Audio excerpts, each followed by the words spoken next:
Bueno, hola, buenas tardes. Pues vamos a dar paso ya a la cuarta y última videoconferencia de este curso.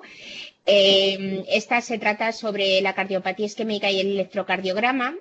La verdad es que son 4 videoconferencias que son muy condensadas, que se dicen muchas cosas y bueno, pues está estructurado así, luego las volvéis a oír o repasáis los apuntes y luego sabéis que todas las dudas que tengáis, pues irmelas mandando que yo poco a poco voy respondiendo. A veces lo que ocurre es que las preguntas que me hacéis es más difícil casi de responderlas escribiendo y por eso digo, bueno, a ver si se me ocurre para poderlo explicar bien, ¿vale?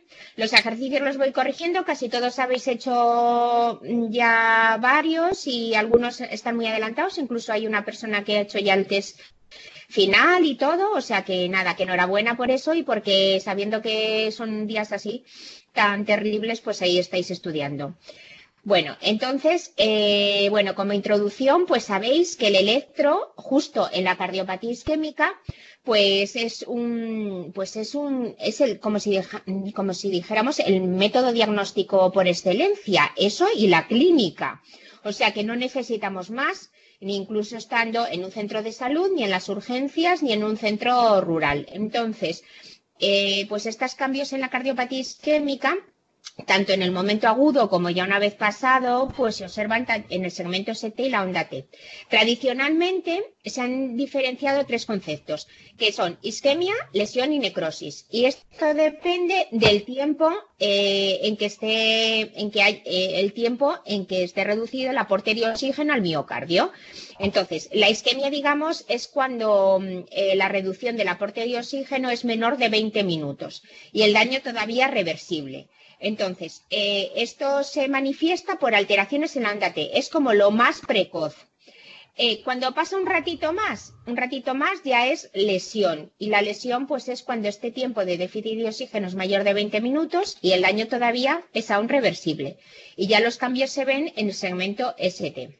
Y finalmente, pues, tenemos la necrosis, que la necrosis es cuando ya persiste durante más de 2 horas este déficit de oxígeno, ya es un infarto en toda regla que ya ha dado lugar a alteraciones de la troponina, o sea, alteraciones ya bioquímicas y esto ya es irreversible y entonces se aparecen en el electro ya las ondas Q patológicas. Bueno, y ahora tenemos una serie de ejemplos porque en realidad este tema pues es más bien de ver ejemplos, ¿no? Porque es lo que, al fin y al cabo, es lo que nosotros vamos luego a ver también en nuestras urgencias. Entonces, tenemos como un ejemplo de cada cosa. Así, por ejemplo, empezamos con la isquemia subendocárdica, bueno, de cara inferior, aquí están remarcadas por lo que serían 2, 3 y AVF. Entiendo que cuando veis este electro, lo que os va a llamar la atención, me vais a decir, hombre, Ana, a mí lo que me llama la atención es que hay un ascenso del ST. Bueno, es que digamos que aquí están recogidas las dos cosas.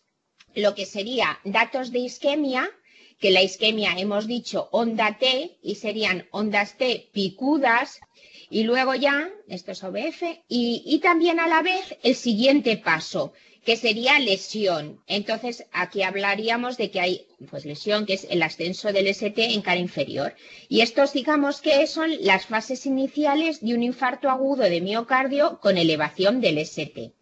Es decir, que es muy difícil ver exclusivamente las ondas T picudas porque serían tan precoces. Yo luego os voy a enseñar un caso tan precoces que casi el paciente mientras llega a la urgencia o le recoge el suma, pues pasan más de 20 minutos. Entonces, ya lo que solemos ver en el infarto agudo de miocardio, pues es ya una elevación del ST que corresponde a la fase de lesión, ¿de acuerdo? Entonces, bueno, pues esto es para señalar que casi estas dos fases pues van juntas, la de isquemia y lesión, en ondas T y en segmento ST.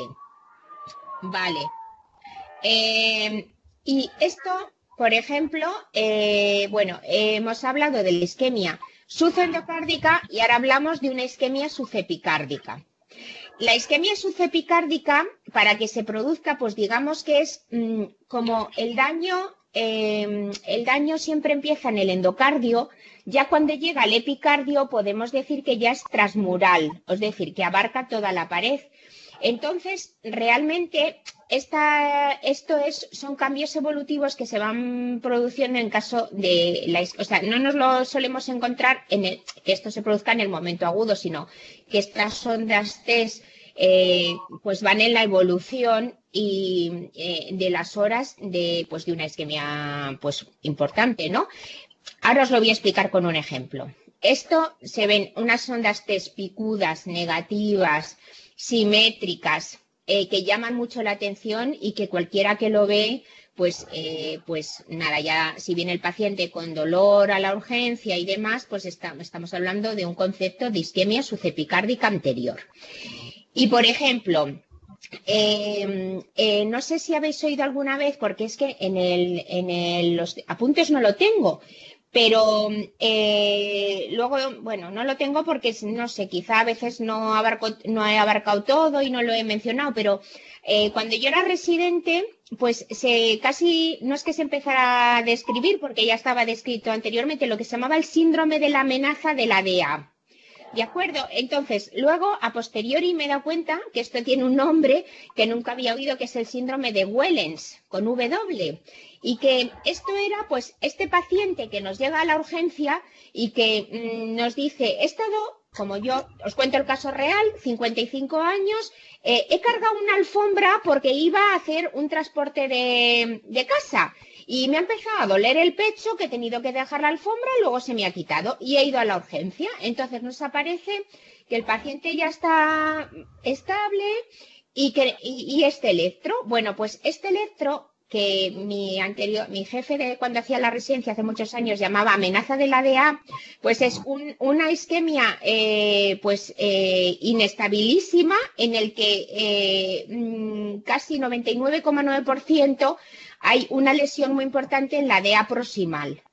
¿De acuerdo? Entonces, esto, si ponéis en internet síndrome de Wellens, os aparece, exacto, como unas ondas TES negativas en V2 o V3 o isodifásicas porque van cambiando, porque es como esa onda que se está haciendo positiva y negativa, pero como que la ves que es isquémica y que debajo de ella hay una lesión muy importante. Sin haber todavía, por definición, el síndrome de Wellens dice, si dejamos a este paciente tendrá un infarto de miocardio de cara anterior debido a la DEA, ¿vale? O sea, una situación crítica y que el electro pues es una cosa parecida a esta. Bueno, y hemos dicho, primera fase isquemia, segunda fase lesión. La lesión se observa en el segmento ST y entonces cuando hay un descenso del ST, pues hay una lesión subendocárdica. Ejemplo, paciente que está haciendo una prueba de esfuerzo, por ejemplo, por decirlo, y empieza a hacer el típico descenso del ST, pues esto podía ser perfectamente, pues esto es una corriente de lesión subendocárdica. Otro tipo, el paciente que llega con síndrome coronario agudo sin elevación del ST. No hay elevación, hay descenso del ST, viene a la urgencia, nos viene con este electro y en ese momento tiene algo de dolor. Le ponemos nitro, le damos nitro y esto se normaliza. Bueno, pues durante estos episodios anginosos, pues lo que vemos es una lesión subendocárdica lateral baja, con descenso del segmento de ST de V4 a V6. ¿De acuerdo? Estoy oyendo unos ruidos como si fueran que estuviéramos en Parque Jurásico de los dragones. No sé si es mi micrófono o los estáis oyendo vosotros también. No. Pues vale, me alegro. Será entonces mi micrófono. Bueno, seguimos. Así, si no se graba no pasa nada. Yo me aguanto. Tenemos aquí... Entonces, hemos quedado con que este descenso del ST es una corriente de lesión subendocárdica y cuando es un ascenso, donde yo estoy señalando en cara inferior un ascenso del ST, pues es una lesión subepicárdica, que son las fases iniciales de un síndrome coronario agudo con elevación del ST tipo infarto de miocardio, ahora hablamos inferoposterior. Es decir, que esta corriente de lesión pues es cuando pillamos las primeras 2 horas del infarto agudo de miocardio. Lo mismo que en la diapositiva inicial que decíamos, las ondas T picudas y el ascenso del ST, fases iniciales de un infarto de miocardio, pues aquí está. Y esto se llama lesión subepicárdica. O sea, son conceptos que antes se manejaban y que, por ejemplo, los cardiólogos, un poco los que ya llevamos muchos años, mis compañeras de planta, pues cuando describen este electro, pues lo seguimos haciendo a la manera tradicional. Llega el paciente a urgencias, en el electro se objetiva una corriente de lesión subepicárdica, que es el ascenso del ST en cara inferior. ¿De acuerdo? Bueno, bueno, lo que quería llamaros la atención aquí, porque así, bueno, lo que estamos diciendo es ver imágenes, no es que esté siguiendo un patrón de clases, sino estamos viendo imágenes. Bueno, pues lo de posterior, Lo de posterior. El infarto posterior casi siempre está asociado al infarto inferior. Hay infartos posteriores aislados que a veces nos dan el pego y son difíciles de distinguir, porque el posterior se observa aquí en V1, V2, V3, que al contrario que cualquier infarto que tenemos asociado a la elevación del ST, en el posterior lo que hay descenso del ST en V2 o V3. Por lo que, bueno, yo no me pongo a repasar lo de los vectores ni demás, porque a veces, bueno, ya te lo sabes de memoria, pero es cosa de los vectores, ¿vale? Entonces, la cara posterior se manifiesta cuando hay un infarto con este descenso del ST de V2, V3. Fijaros, si tenemos aquí el infarto inferior, pues es muy fácil decir, bueno, claro, aquí tenemos el infarto, esto que hay aquí es inferoposterior, pero a veces ha ocurrido que no tiene infarto inferior y solo era este descenso. Entonces, a veces, no es que se equivoque, no lo quieres bien el paciente con dolor, a lo mejor se estabiliza, vemos este descenso y lo equilibramos, o sea, lo catalogamos de síndrome coronario sin elevación del ST, ¿vale? Y a lo mejor yo he tenido algún caso en que se ha estabilizado y hemos pospuesto el CATE para el día siguiente, ha ingresado en la UCI y sube enzimas, porque en realidad es un infarto posterior y el infarto posterior se trata igual que el de la elevación del ST, haciendo CATE directamente, ¿vale? Pero bueno, pues eso, para que fijaros siempre, primero, en que si está asociado a inferior será inferoposterior y que si lo vemos aislado, pues sospechar que es en la cara posterior y poder hacer las derivaciones también posteriores, porque a priori acordaros que cuando hay un infarto inferoposterior, pues hay que pedir que hagan las derivaciones derechas para el ventrículo derecho y las derivaciones posteriores, ¿vale? O sea que hay que pedirlas porque si no, bueno, pues las enfermeras o que están en la urgencia, pues bueno, a algunas se le puede ocurrir, le hago las posteriores, le hago las derechas, de acuerdo, pero hay que pedirlas expresamente. Bueno, entonces, a ver, este adivina, os lo dejo así un poquito, pues es fácil porque lo que tenemos es en las precordiales, V1, V2, V3, V4, V5, V6, lo que quiero remarcar aquí, pues esta elevación tan impresionante de lo que sería V2, V3, que esto si no pasa de aquí, pues es lo que catalogamos con pues un infarto en fase aguda anteroseptal, porque son las septales, ¿no? V2, V3, septal. Y entonces esto pues sería una corriente de lesión, porque estamos ya en elevación del ST, pues lo que hemos dicho, una corriente de lesión subepicárdica en la fase inicial del infarto con elevación del ST. ¿De acuerdo? Entonces esto es una lesión subepicárdica septal o el inicio de un infarto pues súper llamativo en cara anteroseptal. Vale. Y luego, finalmente, ya hablando de las tres cosas que hemos dicho, de isquemia, lesión y necrosis, pues la necrosis, que ya es cuando se ha necrosado el miocardio, pues aparece con eh, unas ondas Q, ¿no? Entonces, este ejemplo que tengo aquí, bueno, os lo he dejado ahí un poquito para que veáis. Siempre un electro, pues hay que ir mirando poco a poco todas las derivaciones, ¿no? Primero las frontales, luego las precordiales y luego acordarnos de esa primera clase de la que estoy siempre mencionando y de la que estoy enamorada, digamos, que era la morfología de las derivaciones en precordiales, que cuando analizamos las precordiales, pues vemos que ya esto no es normal y que aquí hay una onda Q. En V1 no se ve porque hay una pequeña R, pero en V2 sí que se ve una Q, en V3 sí que se ve, y en V4 eso tampoco es normal, ¿vale? Esa Q inicial. Y esto es un infarto, pues anterior, antiguo. Las ondas Q, sabemos que no toda onda Q es patológica, entonces tienen que tener una serie de características y estas también están reflejadas en los apuntes.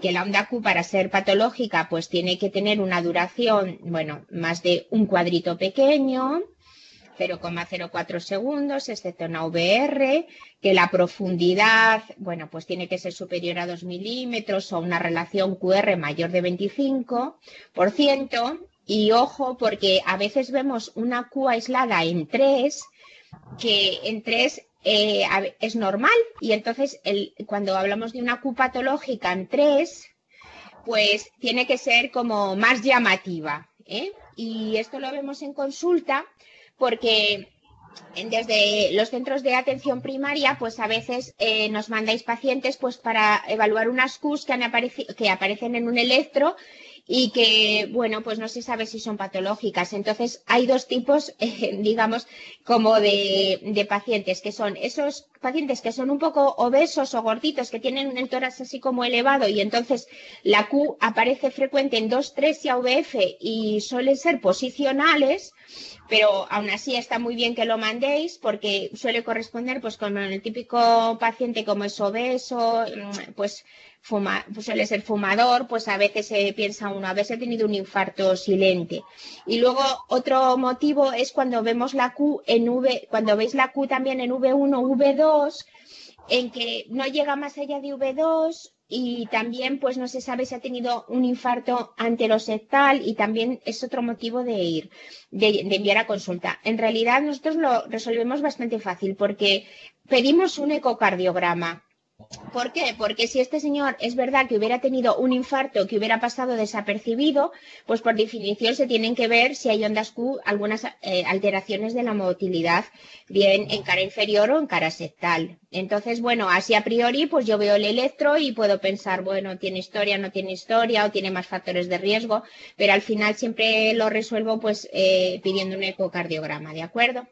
Y por ejemplo, ya para más ser puntillosos por ejemplo, en mi hospital, que también la medicina nuclear está muy desarrollada y bueno, eso ya depende de cada hospital si se está más hacia eco de imagen o hacia medicina nuclear o resonancia. Bueno, no íbamos a hacer una resonancia porque es una técnica muy cara, pero medicina nuclear, por ejemplo, si hay un infarto antiguo, pues ahí se vería un defecto de perfusión miocárdica. O sea, quiero decir que tenemos armas para que cuando nos mandéis un paciente, pues podamos llegar a la conclusión, no, usted váyase tranquilo, que dicen, es que dice que he tenido un infarto y yo no me he enterado.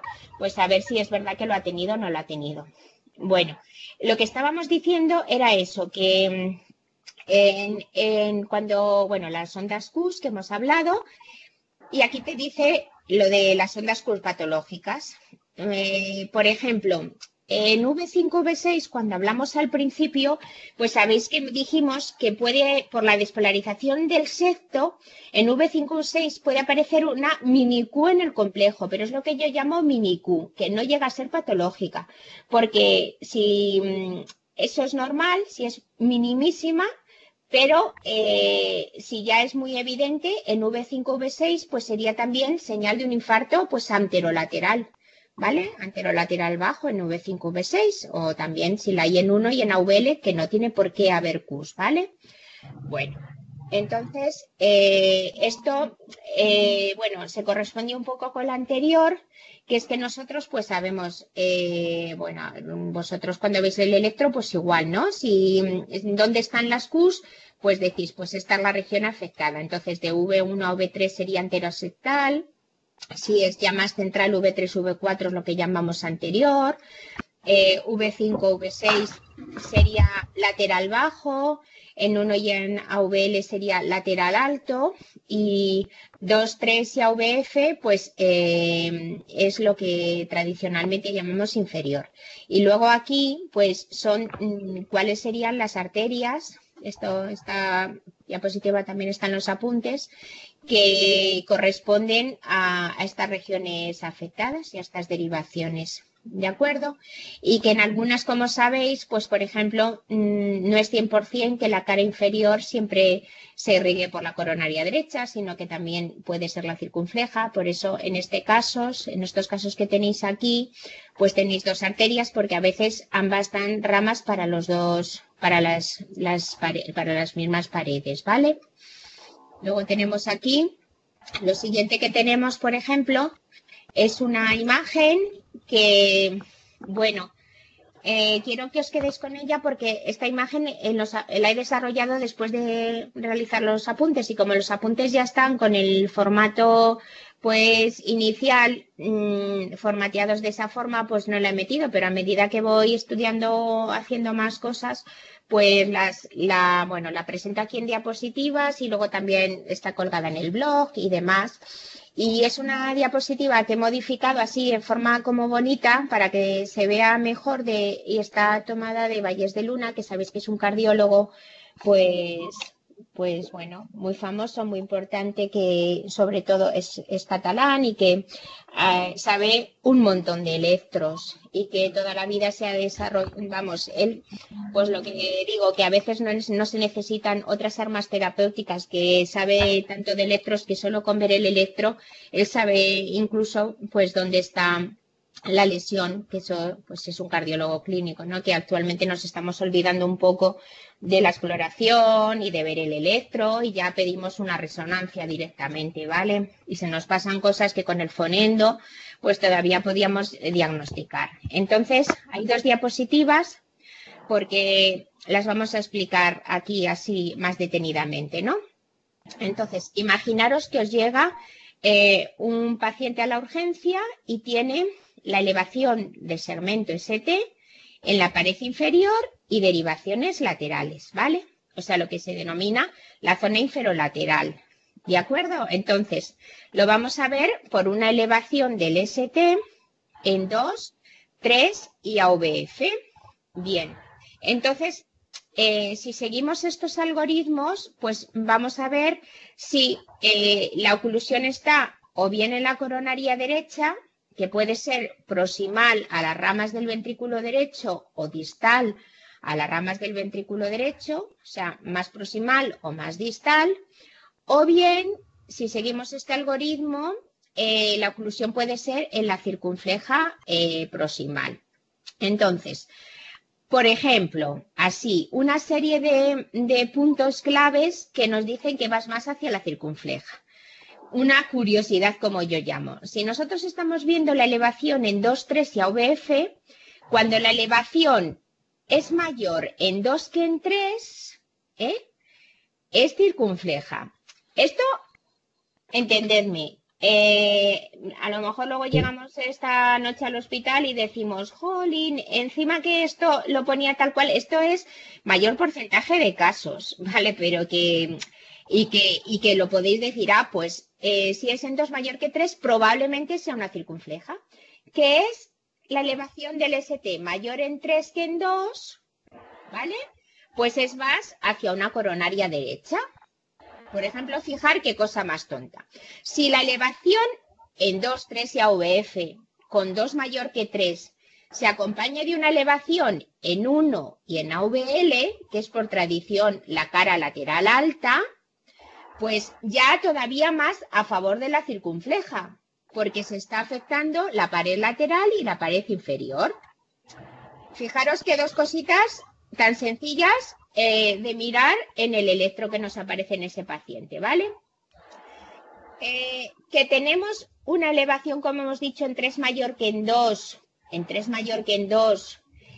y no hay elevación en 1 y AVL, sino que más bien es un descenso, pues esto va más a favor de la coronaria derecha.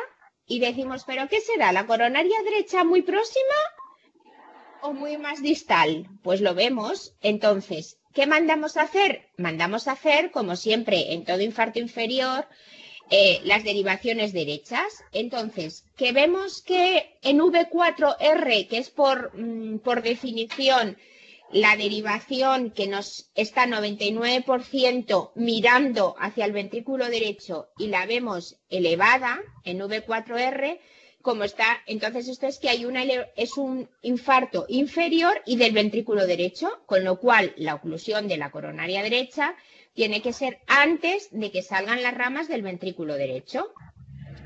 Que en V4R está normal y no hay elevación, no hay afectación del ventrículo derecho, por lo tanto la oclusión de la coronaria derecha ya es un poco pues más distal, o sea, en la zona media ya han salido las ramas del ventrículo derecho. Bueno, así explicado es que parece súper bonito y además como muy, muy fácil e intuitivo. Entonces luego lo que hay que coger es coger un electro de cuando nos están llegando. Sabéis que los infartos inferiores, los infartos laterales, pues son muy más frecuentes que los anteriores. Entonces coger los electros y decir, venga, a ver si acertamos, que no pasa nada, porque este señor va a ir a la sala de hemodinámica y mientras le están preparando, tú estás mirando el electro y dices, bueno, pues venga, así me voy a entrenar. Y así tenemos un ejemplo aquí, ¿vale? Por ejemplo, miramos. Esto es un caso real, porque veis que está pegado por mí. Yo hago foto, así hago foto con el móvil y luego quedan ahí un poco torcidas, pero bueno, no son identificables. Con lo cual, aquí pues estábamos haciendo pues eso, un infarto que venía con una elevación del ST en 2, 3 y AVF. Y ya de entrada me parece, o yo a simple vista veo que en 3, ¿vale? En 3 era mayor que en 2. ¿De acuerdo? Entonces ya nos estamos orientando hacia la coronaria derecha. En 1 y en AVL no hay ascenso, lo vemos, ¿no?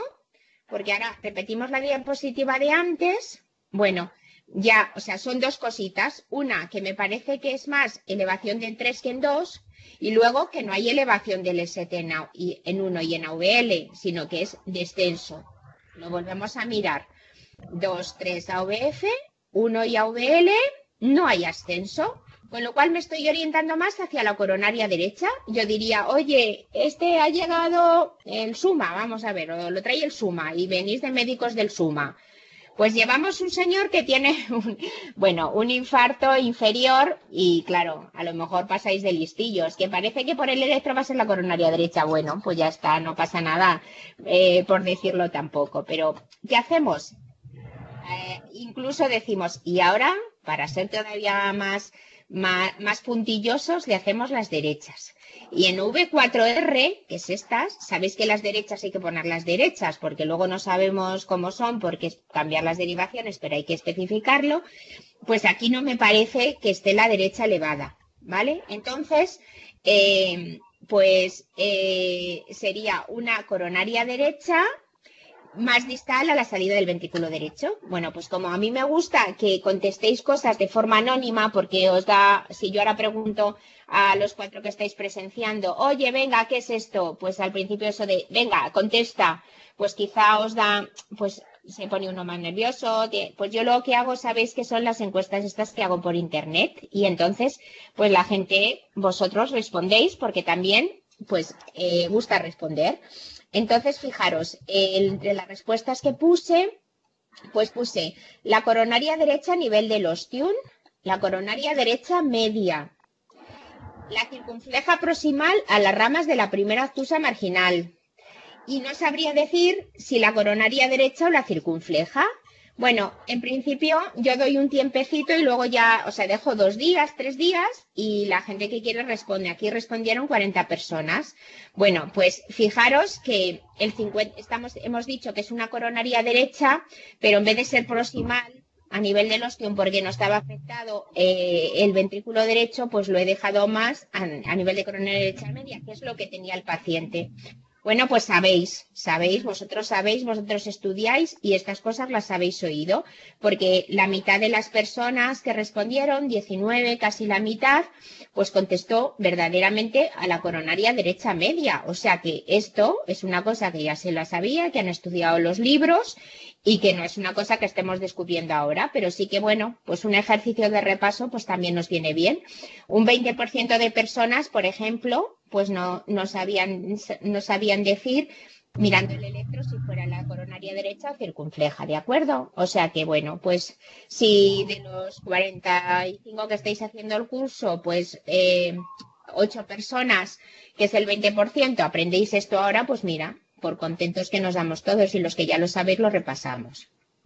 Bueno, ahora tenemos lo mismo, eso es para el caso de que la elevación del ST pues sean 2, en 3, en AVF, o sea, más hacia inferior, ¿vale?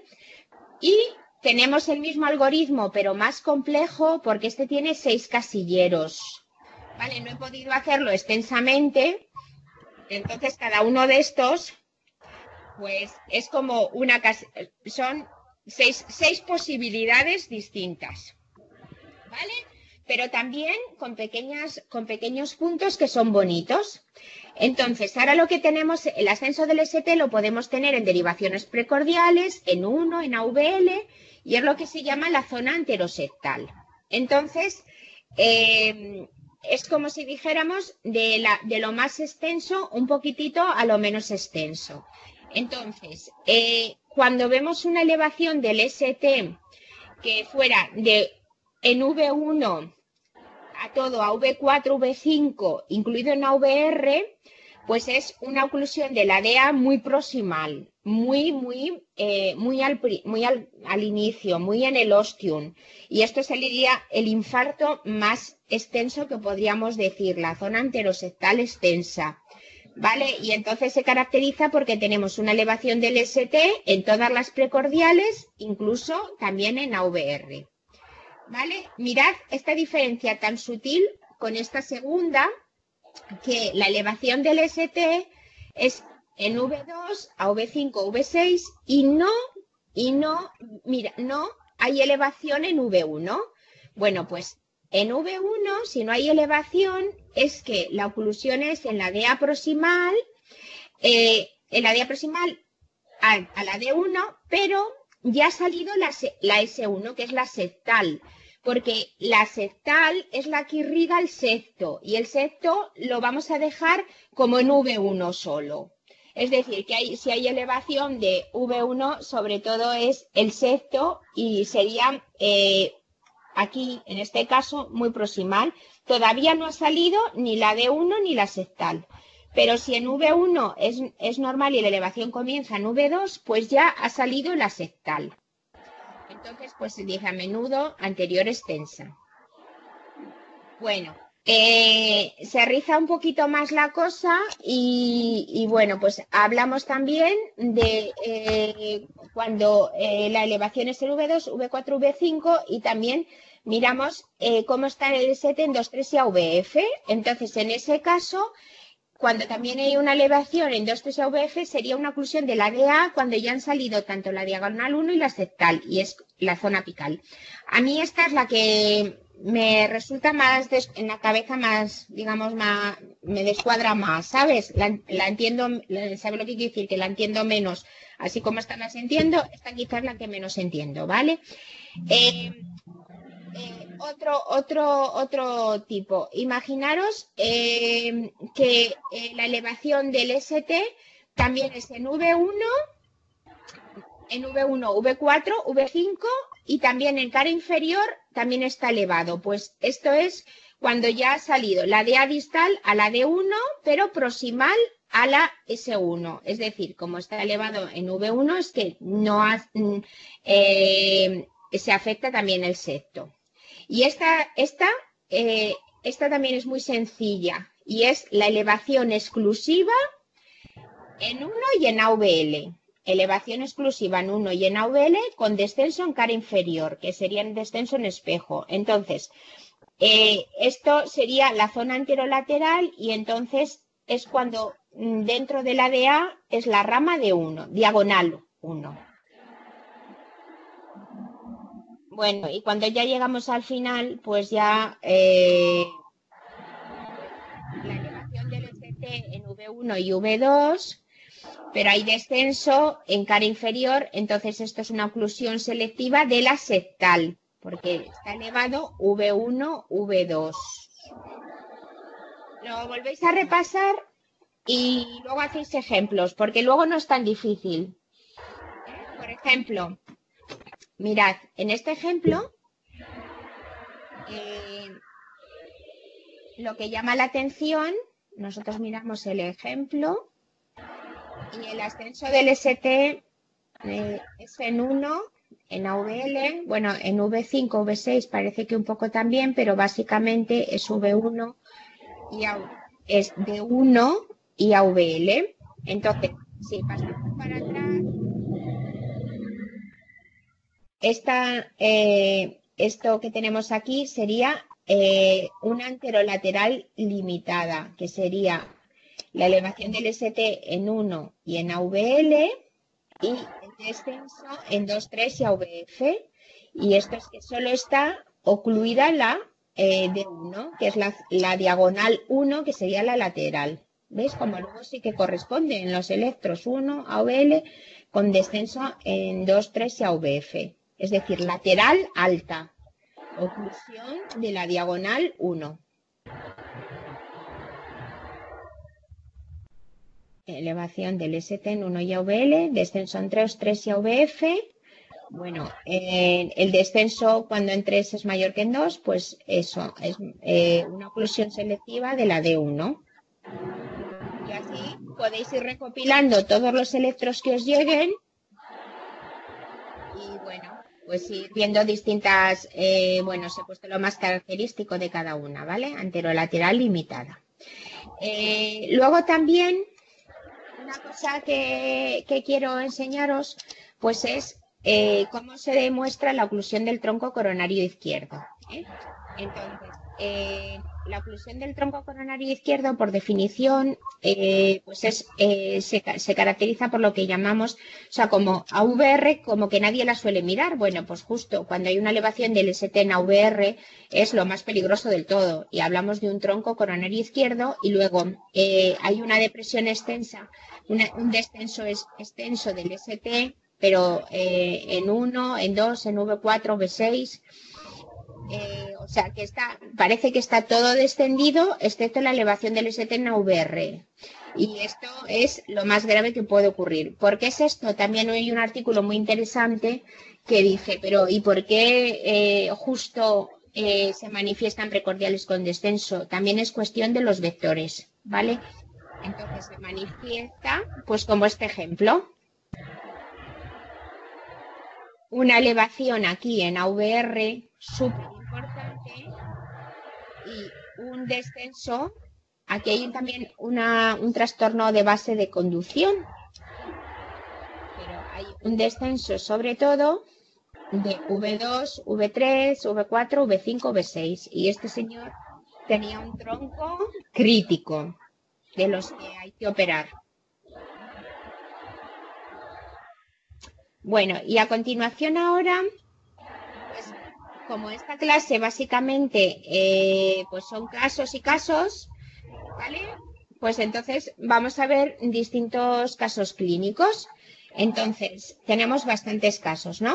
Y, por ejemplo, este es muy sencillo. Nos viene un paciente varón de 68 años que es hipertenso, obeso, con colesterol y que acude a urgencias porque en las últimas 48 horas tiene un dolor pues típico, opresivo, radiado a mandíbulo, y cuando llega a urgencias pues presenta un episodio de dolor. Entonces, vemos que le hacemos este electro. ¿Y qué es lo que nos llama la atención? Pues nos llama la atención este descenso del ST en V5, V6 Y luego, pues le hemos probado a dar nitro. Y cuando le damos nitro sublingual, pues no se normaliza del todo, pero vemos que hay una normalización, vamos, que hay una recuperación bastante importante. Bueno, esto pues lo catalogamos, podemos actualmente con los nuevos conceptos, es un síndrome coronario agudo sin elevación del ST. Sabéis que para definir el síndrome coronario agudo sin elevación del ST vale con la clínica y el electro. Puede que suba o no puede que suban las troponinas, pero si no suben las troponinas da lo mismo porque ya sirve para el diagnóstico. Y este paciente ingresó en la unidad coronaria y se realizó una coronariografía a las pocas horas y se vio que había una lesión en la circunfleja proximal a la que se le colocó un stent. ¿De acuerdo? Un electro bonito. Pues, que pillar esto con dolor pues está muy bien. Vale, bueno. A continuación tenemos este caso clínico, que es el caso clínico 2.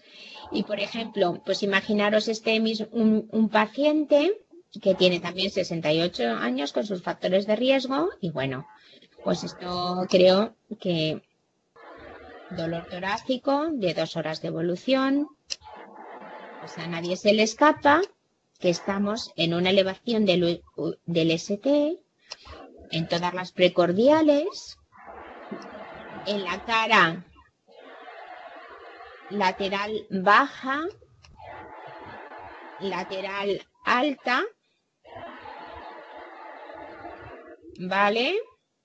Y una cosa importante, como hemos dicho antes, es que lo que decíamos, que en V1 no está elevado el ST. Entonces, si vamos al cuadro que hemos dicho, ese que teníamos ahí tan fabuloso para diagnosticar la arteria, pues esta es una arteria de la descendente anterior, proximal, pero ya ha salido la primera septal, porque digamos que está aquí preservado V1. Y esta es la solución. Un infarto en fase aguda, anterior, lateral alto y bajo, elevación de V2, V6 en 1 y a 9L y no presenta cambios en la V1, por lo cual es una estenosis en la arteria descendente anterior, pero después de que haya nacido la primera rama septal. Y luego lo que vemos aquí son las derivaciones, la imagen en espejo en derivaciones inferiores. Caso muy chulo también.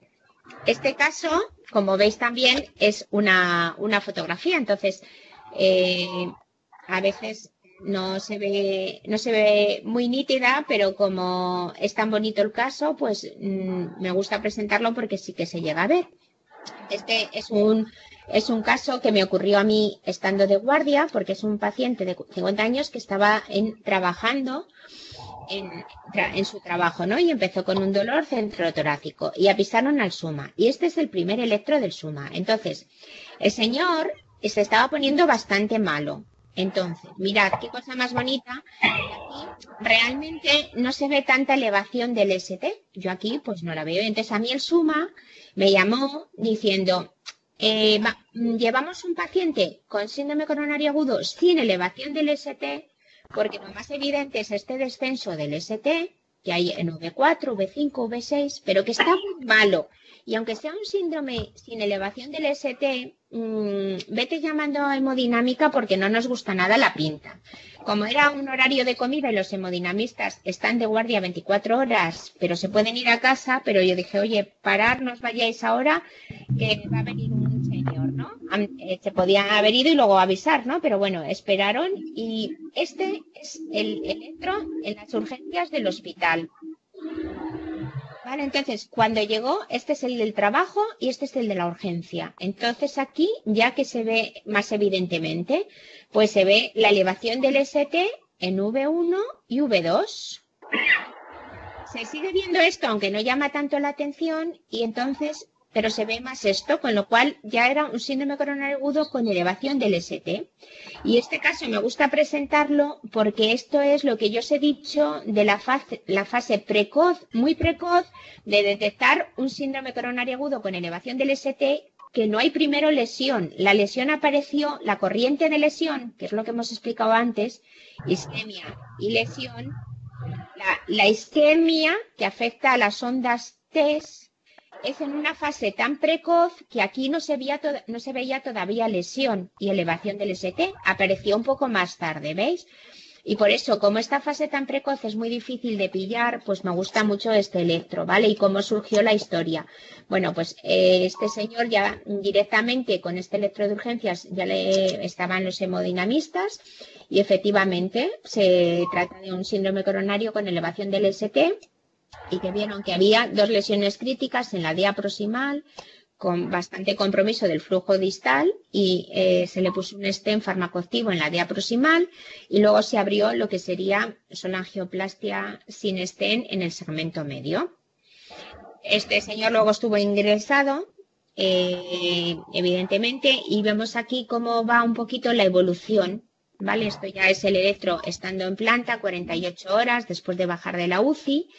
Y mirad que las cosas se pillan rápidas, porque ese señor no tardó nada en llegar desde lo que era su centro de trabajo hasta el hospital, pero en su evolución veis que aquí veis una Q en V2, ¿vale? Que ha sido un infarto anteroseptal, incluso V3 también llega un poquito más extenso, y en el evolutivo, pues como estas ondas T también van cambiando.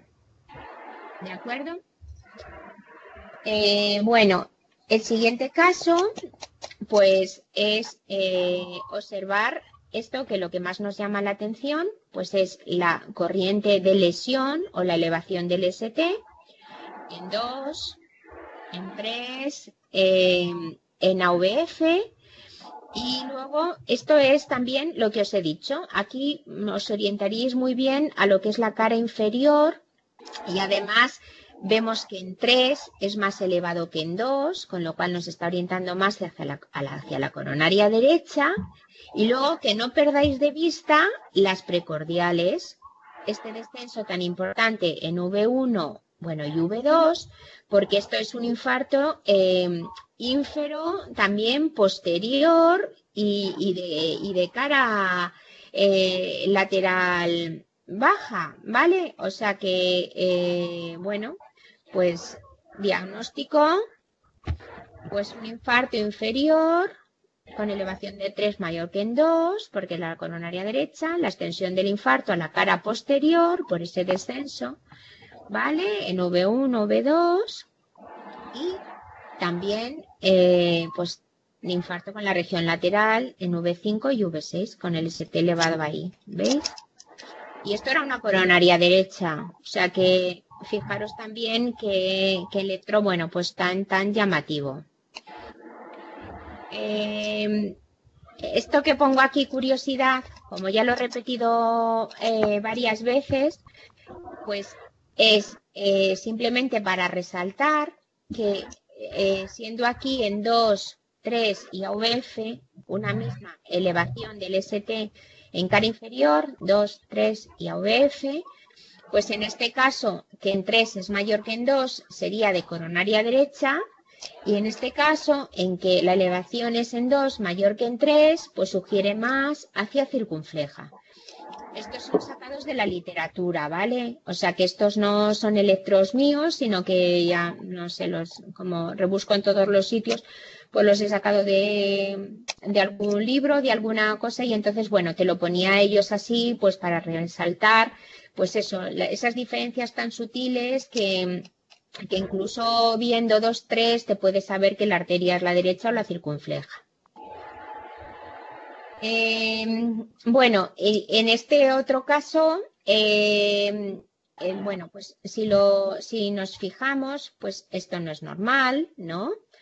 Esto en AVL no es normal, es una Q, esto aquí también parece que hay una Q, parece las ondas T, pero sobre todo aquí, vemos unas ondas Q, ¿vale? Con un con un ST que está todavía extendido. Entonces esto podía corresponder a, no tengo la solución, digamos, pero vamos, esto podía corresponder ya en una fase, un infarto en una fase ya más subaguda, que ya ha hecho ondas Q. Si nos aparece este electro y el paciente, pues le contamos, pero ¿ustedes de cuándo lleva el dolor? A veces son ancianos, que han tenido un dolor 24 horas, que no han querido comentar nada y ya nos llegan incluso a las 48 horas y en este caso ya hay elevación de marcadores, a lo mejor la CPK ya la tienes en 1500, 2000, bueno, lo que sea. Lo que quiero decir es que ya esto es una fase, no la fase aguda, sino ya que han pasado unas determinadas horas, ¿vale? Y entonces son los cambios evolutivos con la aparición de la onda Q y esta ST aquí y esta onda Q que ya está en 1 y en AVL, ¿vale? Bien. Vamos a pasar ahora también a una parte que, bueno, que es difícil, que el otro día incluso hicimos un curso así para residentes. Ay, Jimena, creo que eres tú del Ramón y Cajal, me parece. Entonces, hay un cardiólogo, un cardiólogo muy, muy simpático, que es el tutor de residentes de cardio. Sabe un montón y sabe un montón de estudios y dice, pues yo, en realidad, los criterios estos, ¿cómo los habéis llamado? Criterios de Esgarbosa. Mirad, estuvimos hablando un rato de ellos. Sabemos que cuando hay un infarto agudo y el paciente tiene de base un bloqueo de rama izquierda, bueno, puede haber dos situaciones. O bien que en el infarto agudo desarrolle el bloqueo de rama izquierda y que esto se trata como si fuera un infarto agudo con elevación del ST, porque lo desarrolla, porque sabíamos que no tenía bloqueo y lo desarrolla en el infarto y hay que hacer cateterismo. Y en otros casos ya el paciente tenía de base un bloqueo de rama izquierda. Entonces siempre se ha dicho que el bloqueo de rama izquierda enmascara el diagnóstico del infarto agudo en fase aguda, porque cuando ya se tiene un bloqueo de rama izquierda son tales las alteraciones de la repolarización que ya lo que se dice siempre es que lo enmascara. Bueno, pues en 1992, que esto es relativamente reciente, ya había acabado yo incluso la residencia, una cardióloga que se llama Elena Esgarbosa hizo un estudio recogiendo pacientes con infarto agudo de miocardio que ya tenían un bloqueo de rama izquierda y definió unos criterios que determinaban que a pesar del bloqueo de rama izquierda las alteraciones eran de tal forma que se podía determinar que ese paciente tenía un infarto, ¿vale? Entonces, los criterios de Esgarbosa son estos tres que tenemos aquí y se le dan una serie de puntos, ¿vale? Entonces, significa que cuando hay más de 3 puntos, casi el 90% es un infarto y cuando hay 2 puntos, sugerencia de es un infarto. ¿Y cuáles son los criterios? Pues hay tres criterios a los que se dan distintos puntos, ¿no?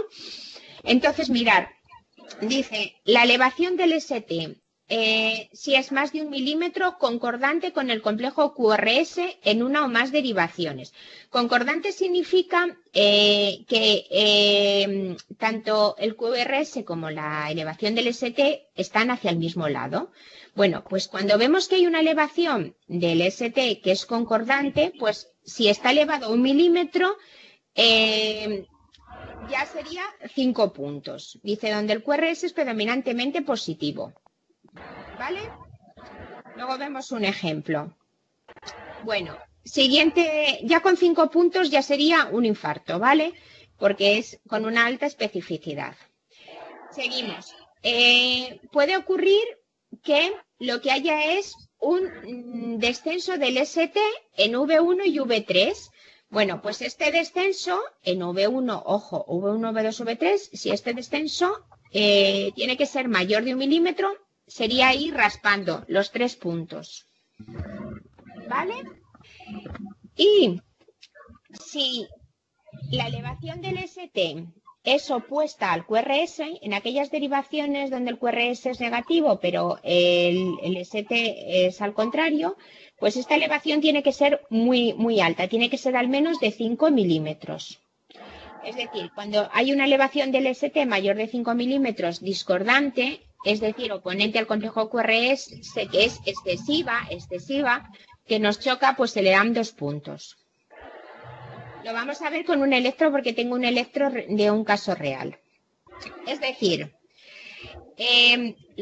lo que queremos decir es que cuando hay un bloqueo de rama izquierda, pues no sabemos si ese bloqueo, lo que os he dicho, está enmascarando esa elevación, ¿no? Pero, por ejemplo, mirad, es que esto es como muy bonito, ¿no? Entonces, por ejemplo, miramos en 3. Este es un paciente que también está teniendo extrasístoles ventriculares, que serían estas dos, ¿vale? Con distinta morfología y ya muy llamativas. Pero si vemos estos dos primeros complejos de QRS, bueno, pues aquí, mirad, vale más un ejemplo que 1000 palabras. Sería lo primero, o sea, aquí se cumple que aquí hay un ST elevado en 2 derivaciones que digamos que es concordante, porque tanto el QRS es positivo como la onda T, y vemos que está elevado, elevado más de 1 milímetro. Pues esto ya nos haría pensar que es un infarto, aunque haya un bloqueo de rama izquierda. O sea, no nos lo están mascarando el bloqueo de rama izquierda. Esta elevación que vemos aquí tan llamativa es un infarto. Pero si miramos aquí en V1, el descenso que tiene que haber del ST también lo cumple, porque el descenso tiene que ser más de 1 milímetro. Bueno, aquí tendría a lo mejor 1,5. Y eso también nos está dando ya 3 puntos para un infarto. Con esta primera nos valdría, pero aquí nos da 3 puntos. Y luego, imaginaros, en caso de que haya una elevación, imaginaros que aquí este caso no lo hay, que hubiera una elevación en V3, ¿vale? El complejo QRS es negativo y la onda T es positiva. Pues esta elevación tendría que ser muy alta, que tendría que verlo como aquí. Tendría que ser este complejo, con una elevación incluso de 5 milímetros. ¿Vale? Estos se llaman criterios de Sgarbossa. Bueno, a veces esto también es puramente intelectual. Esto es palabral en los cursos y también quedar muy bien, ¿no? Pues eso, decir que son los criterios del Sgarbossa y demás. Pero bueno, cuando un paciente, imaginaros a efectos prácticos que Jimena está de guardia en la urgencia de Ramón y Cajal y el paciente es un paciente que viene muy malo, tiene un bloqueo de rama izquierda, tiene dolor, no sabemos si lo ha... Bueno, pues a lo mejor ya sabíamos que tiene el bloqueo de rama izquierda, pero pues no me voy a estar aquí a lo mejor fijando si el criterio va para arriba o para abajo, pero creo que este paciente tiene un infarto, pues ante la duda es mejor a veces activar el código infarto, no, a veces no, es mejor sin duda activar el código infarto y a lo mejor luego, como pasó hace poco en mi hospital, pues tenía coronarias normales. Se ha ganado un cateterismo, era un bloqueo de rama izquierda puro y duro, pero llegó el paciente con dolor torácico y como estaba taquicárdico y bueno, y el bloqueo de rama izquierda por definición es muy aberrado, pues tampoco se sabía si tenía el ST elevado, si parecía, si no parecía, y fue a cate y luego las coronarias eran normales.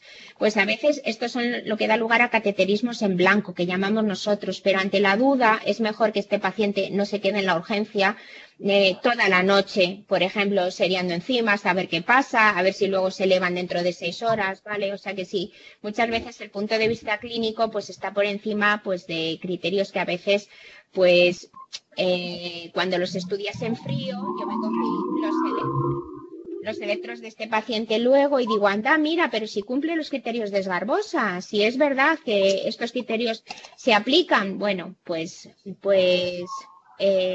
una vez en frío, pues todo el mundo parece que lo sabemos mucho también.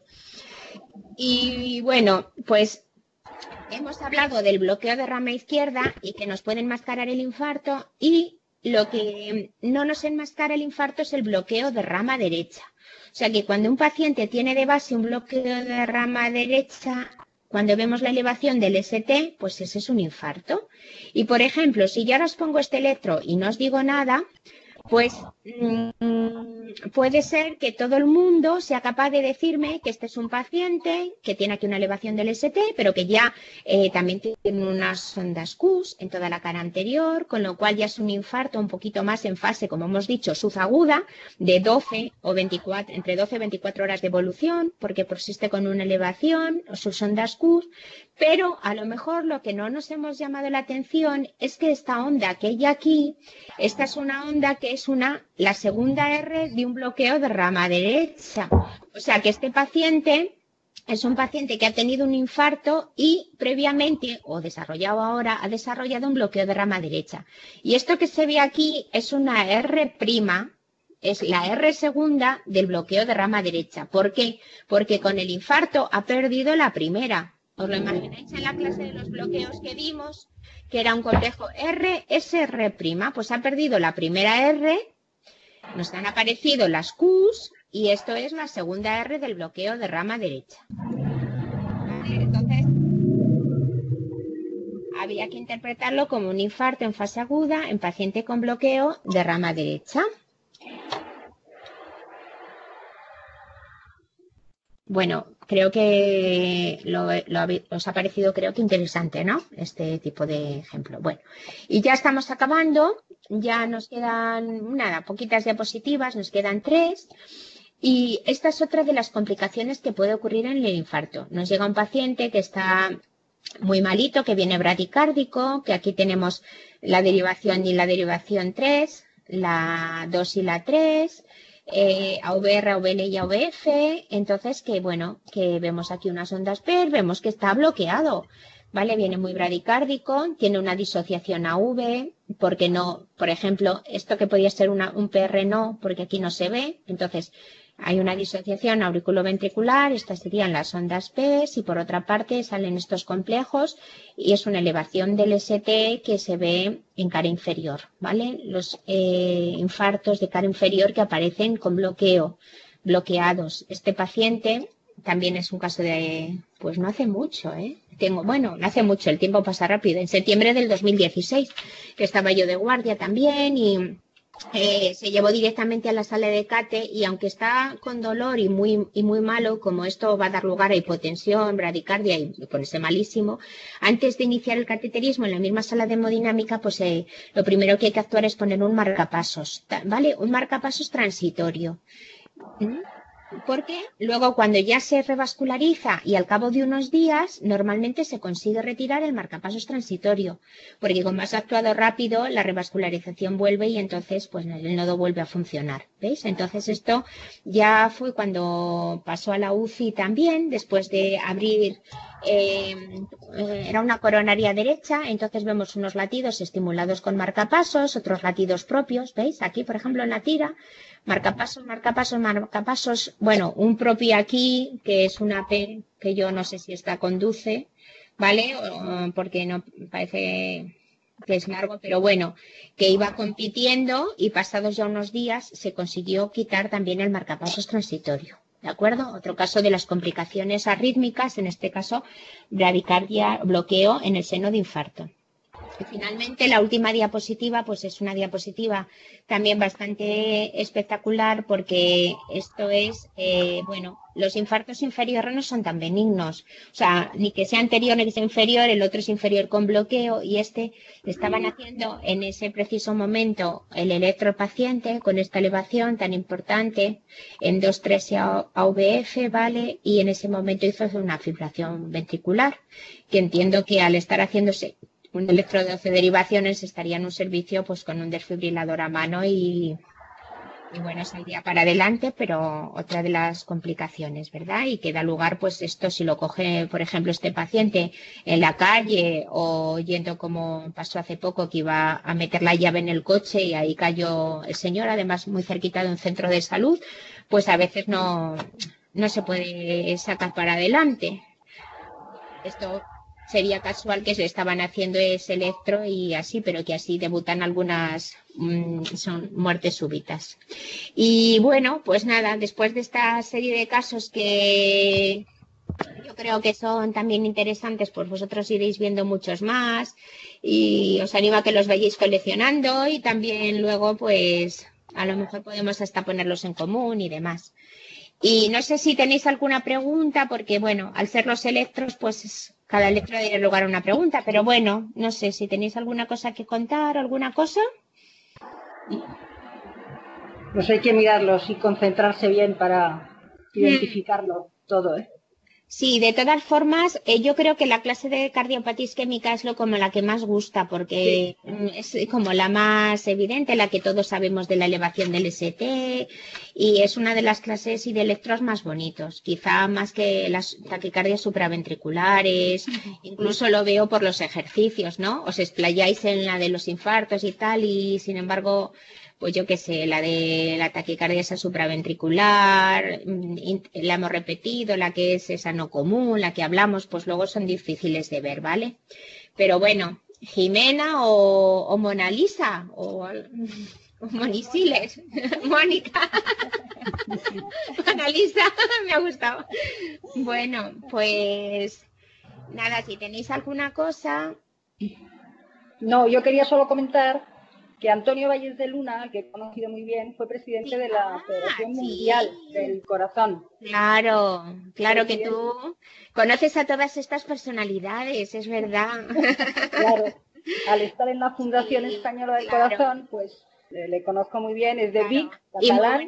Claro, mira, pues sí, bueno, un erudito. Fue presidente de la American Heart, de la Asociación Americana del Corazón. Sí, sí, sí, es verdad. Junto con Valentín Fuster, que fueron los dos españoles, por lo menos hasta que yo conozco, que ocuparon las dos presidencias. Sí, sí, que llegar a eso es que ya tienes que ser muy bueno. Y de hecho es que en los libros de Valles yo tengo algunos, pues eso, incluso están libres, se pueden leer y bueno, es una persona, fíjate, que da su conocimiento aquí al alcance de todos también, que es. La verdad es que sí.